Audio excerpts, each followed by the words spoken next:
ምነው ወዳጄ ሲሆን የእንትኑ ግን ቮካላይዜሽን ከመሰንቆ ከክራሩ ግን የተወሰደው ይሄ ሞር ስሜት ተኮር የሆነ ቮካላይዜሽን ጋር ስንመጣ ግን አንድ ይስታል። ምን ይስታል? ስሜት ይስታል። በተጨማሪ ምን ይስታል? አብሮት ከምንም በላይ ምልክት ይስታል። ትክክለኛ የአቋቋም ዜማን የተማረ ሰው በጣም ይቀለዋል ይህን ዘለሰኛ በያሬዳዊ ስልተ ዜማ መጮህ እና የእንትኑ የሚመጣው ግን እንዴት ነው? ምነው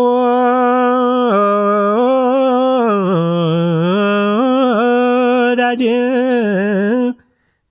የለም እንደዚህ አይነት የሚባል ዜማ በቅዱስ ያሬድ ዜማ ላይ ኢቭን እነዚህ ራሱ በጣም ቱማች እንትን ናቸው፣ ወደ ራስ የቀረቡ ታቾች ናቸው እና በቅኝቶች ላይ ከፍተኛ ጥንቃቄ እናረጋለን። ቮካላይዚንግ ራሱ እነሱን ቅኝቶች ምክንያቱም ስሜት ተኮር ጉዳዮች የሚያመጡት ችግር አለ። ኦርቶዶክሳዊ ስሜት አለ ራሱን ነጥሎ፣ መንፈሳዊ የሆነው የተጋድሎ ስሜት አለ። በተመሳሳይ ደግሞ በአባቶቻችን የወረስነው ስሜት አለ።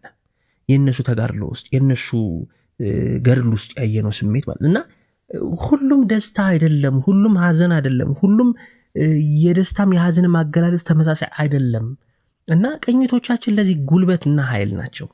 እንግዲህ እነዚህን ሳምንታት ሁሉ ስንነጋገር የነበረው ስለ ቅኝቶቹ ዲፕሊ ገብተን ስሜት ተኮር እንዲሁም ደግሞ መልእክታቸውን ተኮር አድርገን በተጨማሪ ከበገና ጋር የተዋረሱበትን እንዴት ብለው ደግሞ በገና ወደ ራሱ ሼፕ እናደርጋቸው ነው። በሚቀጥሉት ሳምንታት ግን የምንመለከተው ዲፕሊ ገብተን እያንዳንዱን ቅኝት እያንዳንዱ ቤተሰብ ላይ እንዴት እያደረጉ ገለጹት የሚለውን ነው።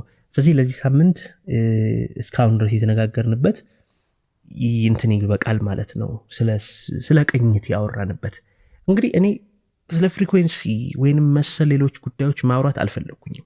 ይሄን ያልፈለግኩበት ምክንያት ስለማልፈልገው ሳይሆን ይሄ ጀስት ክፍት እንዲሆን ዲስከሽን እፈልጋለሁ። ሞር ደግሞ ሲምፕል እንዲሆን እፈልጋለሁ። ከዛ በኋላ ወደ ውስጥ ገብቶ መመራመር ለሚፈልግ ሰው ግን መንገዱን መክፈት እፈልጋለሁ። ስለዚህ በዚህ ምክንያት ብዙም ሂሳብ ተኮሩንና ፎርሙላውን ተኮር ጩኸት መጮህ አልፈልግኩኝም፣ መናገርም ብዙም አልፈለግኩኝም። እንግዲህ በሚቀጥሉትም ሳምንታት ስለ እያንዳንዱ ቅኝት ዲፕሊ ገብተን ስንነጋገርም መዝሙሮች ላይ ያላቸውን ተጽዕኖ በተጨማሪ ደግሞ በየበገናው ቤተሰብ ላይ ደግሞ የራሳቸውን ስሜትም ተጨማሪ መልእክትም ያሳርፉትን ነገር ደግሞ እንመለከታለን። ስናየም ደግሞ እንግዲህ እነሱን ፎርሙላ ተኮር አይደለም የሚሆኑት፣ ጀስት የበርድ አይ ቪው ነው የሚሆነው። ከዛ ደግሞ ጀስት ዳሰሳ ብቻ ነው የምናደርገው ማለት ነው። እንግዲህ እንዲህ ብለን እዚህ ደርሰናል። ከፕሮግራሞቹ ጋር እንግዲህ እኔ አብሬያችሁ ቆዩ ሱራፌል ነኝ። እስካሁን ድረስ አብራችሁን ስለቆያችሁ በጣም አመሰግናለሁ። እንግዲህ በሚቀጥለው ሳምንት ደግመን እስክንገናኝ ሰላም ቆዩኝ። ሰላም ሁኑልኝ። አመሰግናለሁ። አቤቱ በዳዊት ልመና ወደ